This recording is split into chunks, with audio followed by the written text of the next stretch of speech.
Kisah Uwais Al-Qarni, pemuda yang terkenal di langit. Kisah ini bercerita tentang seorang pemuda bernama Uwais Al-Qarni yang hidup pada zaman Nabi Muhammad SAW. Nama Al-Qarni yang disematkan padanya memiliki arti yang dalam bahasa Arab, penghuni langit. Melalui kisah ini kita akan mengetahui siapakah sosok Uwais yang namanya sangat terkenal sampai ke langit. Ternyata hal ini terjadi karena ketaatan Uwais kepada ibunya. Uwais adalah seorang pemuda yang berasal dari negeri Yaman. Sejak lahir, ia memiliki penyakit sopak, timbul bercak-bercak putih di seluruh badan. Uwais adalah pemuda yang soleh dan giat bekerja. Sehari-hari ia mengembala domba milik para tetangga untuk memenuhi kebutuhan hidup. Uwais tinggal berdua dengan ibunya yang lumpuh dan buta. Walaupun hidup miskin, Uwais selalu bersyukur dan sangat menyayangi ibunya. Ia selalu berusaha memenuhi segala permintaan sang ibu. Uwais anakku, kemarilah sebentar nak. Baik ibu, apakah ada yang engkau butuhkan? Anakku sayang, mungkin hidup ibu sudah tak akan lama lagi. Ada satu keinginan ibu yang ingin sekali terwujud. Jangan berkata seperti itu ibu. Katakan padaku, apa permintaan ibu itu? Sebelum saat itu tiba, ibu ingin melaksanakan haji. Mendengar perkataan ibunya, Uwais hanya termenung sambil berpikir. Aku sangat ingin mewujudkan permintaan ibu. Mohon ibu bersabar sampai saat itu tiba. Aku akan mencari cara agar kita bisa pergi ke Mekah untuk melaksanakan ibadah haji. Oh, terima kasih nak. Ibu Uwais sangat bahagia dan memeluk Uwais sampai menangis. Ya Allah, bagaimana cara hamba membawa ibu hamba yang lumpuh dan buta untuk pergi ke Mekah? Sedangkan jarak dari Yaman ke Mekah sangat jauh, melewati padang pasir yang tandus. Biasanya orang-orang pergi ke sana menggunakan unta. Seekor domba pun aku tidak punya, apalagi unta. Uwais terus berpikir dan akhirnya menemukan suatu ide.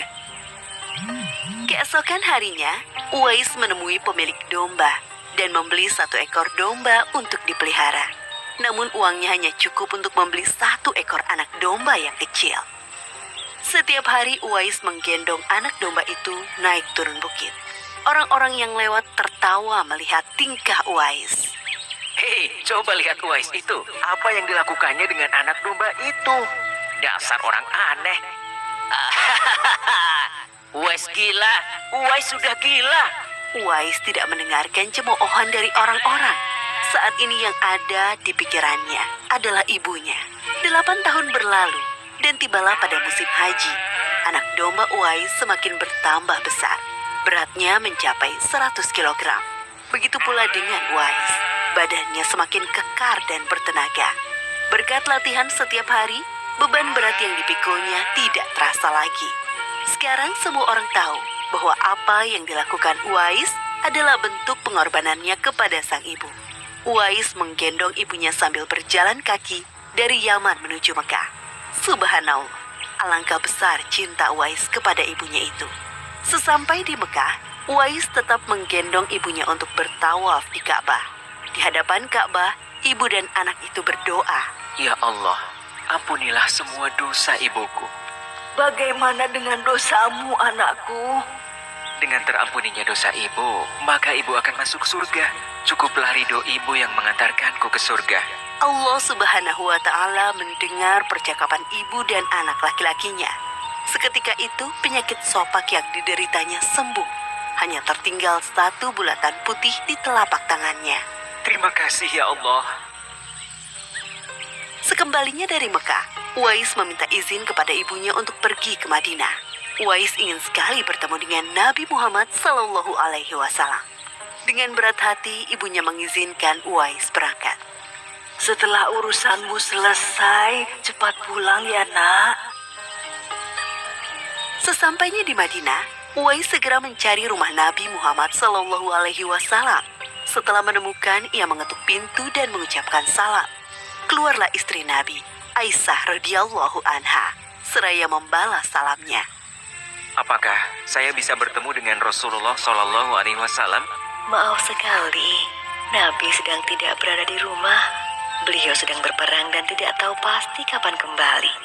Mungkin sebulan atau beberapa bulan lagi. Uwais dihadapkan pada dua pilihan, menunggu kedatangan Nabi atau segera pulang ke Yaman. Bayangan sang ibu yang tua muncul di benaknya. Baiklah kalau begitu, saya pamit. Ada seorang ibu yang tidak bisa saya tinggal lama-lama di rumah. Sampaikan salam saya kepada Rasulullah Shallallahu Alaihi Wasallam jika beliau sudah kembali dari perang. Terima kasih. Uwais kembali ke Yaman dengan perasaan haru dan sedih. Di satu sisi Uwais sangat ingin bertemu dengan Nabi Muhammad Sallallahu Alaihi Wasallam, namun di sisi lain ia sangat mengkhawatirkan kondisi ibunya. Akhirnya ia memilih untuk segera pulang ke Yaman. Peperangan telah usai dan Nabi Muhammad Sallallahu Alaihi Wasallam pulang ke Madinah. Aisyah radhiyallahu anha menceritakan perihal pemuda yang mencari beliau. Nabi mengatakan bahwa Uwais adalah pemuda yang sangat taat kepada ibunya. Karena ketaatan kepada ibunya itu, nama Uwais sangat terkenal di kalangan penduduk langit. Seperti yang tersebut dalam hadis Sahih Muslim Syarah An-Nawawi nomor 2542, dikatakan bahwa sebaik-baiknya tabi'in adalah Uwais Al-Qarni. Saat Nabi Muhammad Sallallahu Alaihi Wasallam berbincang-bincang dengan Umar bin Khattab dan Ali bin Abi Thalib, beliau menceritakan tentang sosok Uwais. Apabila kalian bertemu dengan Uwais, mintalah doa dan istighfar kepadanya. Dia adalah penghuni langit. Perhatikan di telapak tangannya ada tanda berwarna putih. Dulu sejak lahir ia menderita penyakit sobak. Namun atas kesalehan dan ketaatan kepada ibunya, Allah Subhanahu wa Ta'ala menyembuhkan penyakitnya. Sampai pada akhir kematian Uwais, terjadi hal yang menggemparkan. Banyak sekali orang yang hadir mengurus pemakamannya. Orang-orang itu adalah penduduk langit yang dikirim oleh Allah Subhanahu wa Ta'ala. Subhanallah, Maha Suci Allah, sungguh mulia sosok Uwais ini. Demikianlah kisah Uwais Al-Qarni, pemuda yang namanya terkenal di langit. Karena ketaatan pada ibunya, Allah Subhanahu wa Ta'ala meninggikan derajatnya. Dalam kisah ini dapat kita ambil pelajaran berharga bahwa kita harus berbakti kepada orang tua. Semoga kisah Uwais Al-Qarni ini menjadi pengingat agar kita selalu mendoakan kedua orang tua di setiap waktu dan menambah ketaatan kepada mereka.